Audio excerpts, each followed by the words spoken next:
On our maiden voyage to Hawaii, we were unlucky to get hit by Hurricane Iniki while at anchor in Lahaina. Later in this video, we will discuss our experience and why we stayed anchored instead of leaving this dangerous lee shore. Oh no!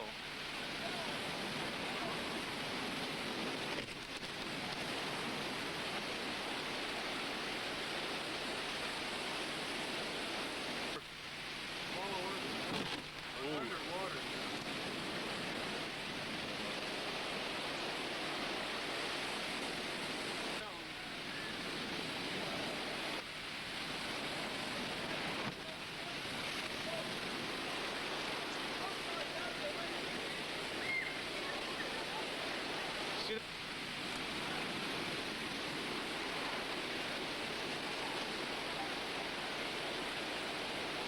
These boats when they go, man, because you really get hurt.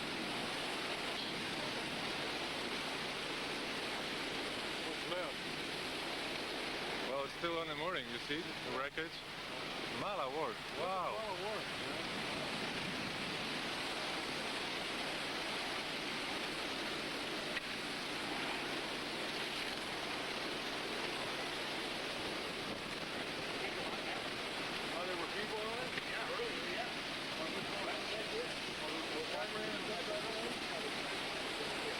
Now, what happened was in the evening when we got our last report, then hurricane just passed the Hawaiian Islands.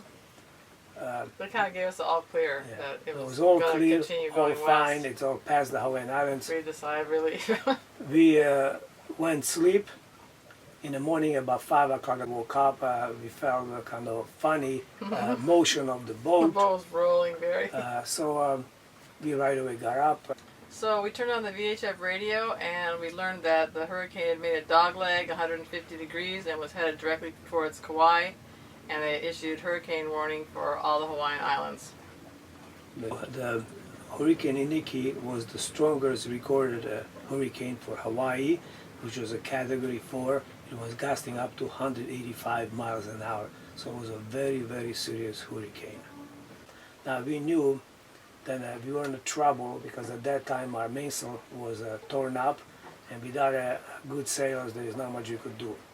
So we deployed all the chain we had, which was a 400 feet of half-inch chain, a 75-pound CQR, and then I put a second anchor out there as a secondary, and we waited. Coast Guard came by and declared anchorage unsafe, so everybody who was on the boat had to leave the anchorage or had to leave from the boat. So we didn't have much of a choice because, like I say, our sails was torn up. We didn't have any spare sails. And we were not in any kind of idea we're going to go out into the eye of the hurricane to ride out the storm at that time. But even if we went out, you have to have a decent sails to be able to come back. Yeah. So we got all the anchors settled, and about an hour later, the lifeguard with the jet skis and a little platform, swing platform in the back, was collecting people from the boats. Yeah. And That was fun. when they came to our boat, we told them that we want to go the last one because we have to do certain things.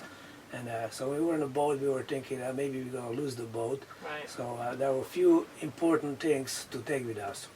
One was the passports. Yeah. Second was our ticket to Czechoslovakia, which we didn't want to lose it. And third was a few bucks we still had left.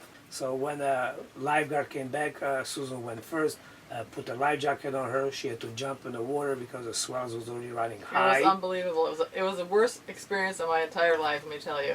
Jumping in the water, going through the surf with all this mud and leaves and debris into the wharf. I thought that was it.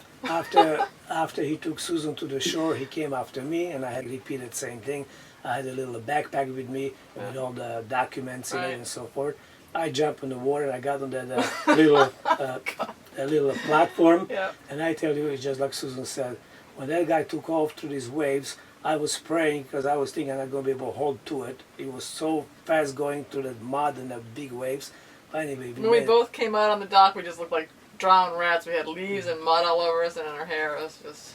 But anyway, we made it. So Susan was supposed to go to work, but the shopping center was closed, so she had a day off that time. And everybody came and was standing by the shore watching the And destruction of the we boats. were watching, the boats, and had a chance to take videos of it. So we have a good memories.